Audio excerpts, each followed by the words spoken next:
बाबा आज येताना बासुंदी घेऊन या ना। अगं कालच आपण आईचा वाढदिवस होता म्हणून आणली होती ना। ऐकलं, गोकुळची बासुंदी पुन्हा खावीशी वाटतेय। खरं सांगू, मलाही खावीशी वाटतेय। पुन्हा पुन्हा खावीशी वाटणारी गोकुळ बासुंदी। ठाकरे शिवसेनेचे नेते अतुल रावराणे यांच्या वाढदिवसानिमित्त विजयदुर्ग येथील छत्रपती शिवाजी महाराजांच्या किल्ल्यावर स्वच्छता मोहीम राबवण्यात आली। किल्ल्यावर असलेले सर्व गवत कापून संपूर्ण भाग स्वच्छ करण्यात आला। यावेळी ठाकरे सेनेचे पदाधिकारी आणि शिवप्रेमी उपस्थित होते। जय शिवाजी, जय भवानी, जय शिवाजी, जय भवानी, जय शिवाजी, जय भवानी।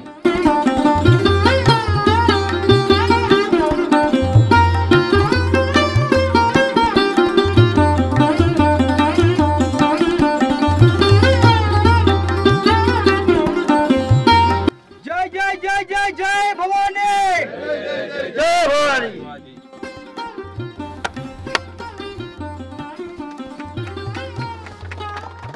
जय भवानी, जय शिवाजी, जय भवानी, जय शिवाजी, जय भवानी, जय शिवाजी।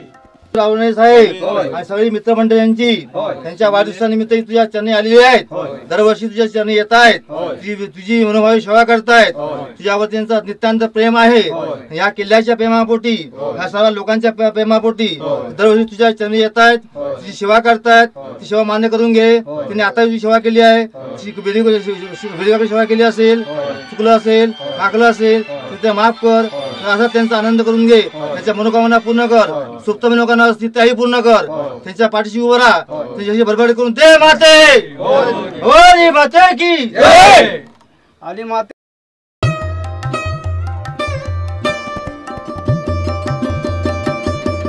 जय जय जय जय जय शिवाजी, जय जय जय भवानी। अरे हमारा नेता कैसा हो?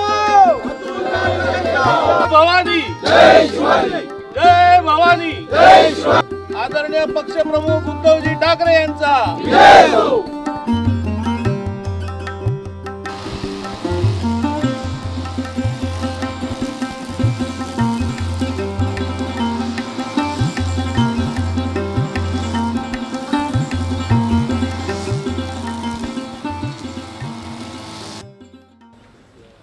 हा पर्यटन जिल्हा आहे आणि आपण सर्वच जण महाराष्ट्राचं आराध्य दैवत छत्रपती शिवरायांना मानणारे आहोत। आणि ही सर्व जे गड किल्ले, ही जी आपली समृद्धी आहे, आपली जी ही संपत्ती आहे, ही सर्व आपण सांभाळली पाहिजे आणि ही जोपासली पाहिजे।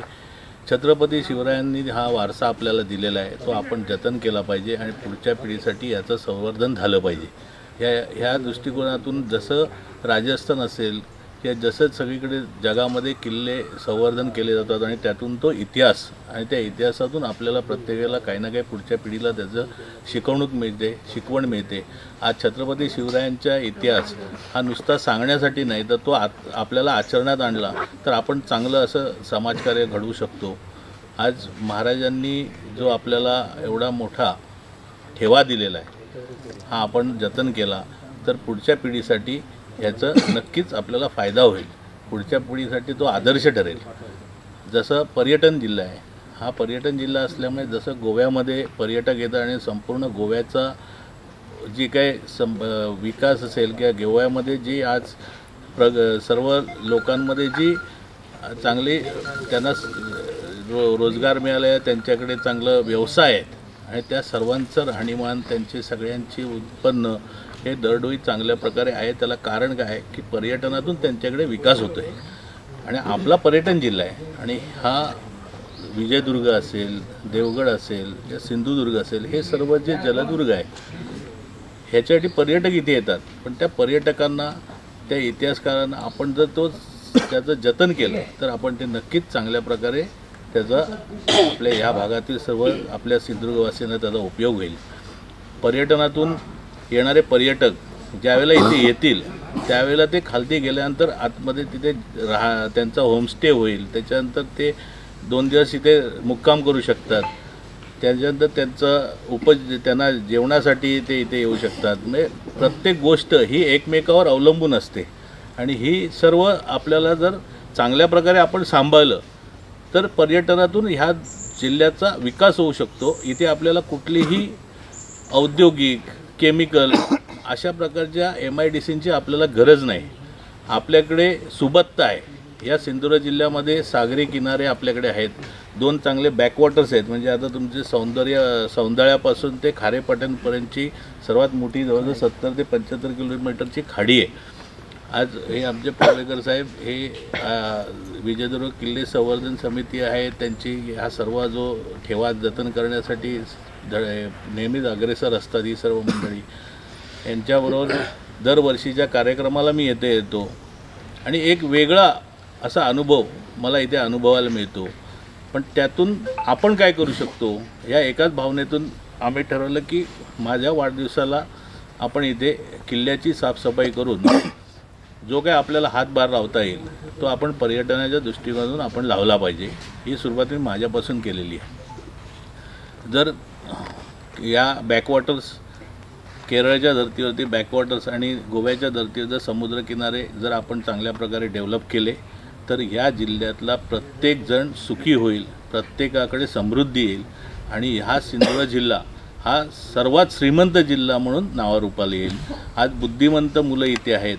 त्यांच्यासाठी एक IT पार्क काढलं तर त्या IT पार्कमधून जसं पुण्यामध्ये होतं त्यावेळेला पुण्याला हिंजेवाडीचं IT पार्क झालं तेव्हा ते पुण्यापासून बऱ्याच 15 ते 20 किलोमीटर लांब होतं, शहरापासून लांब होतं. त्या बाजूला सर्व शेती होती. पण आज तिथे संपूर्ण शहरीकरण झालेलं आहे. त्या भागाचा चांगल्या प्रकारे विकास झालेला आहे.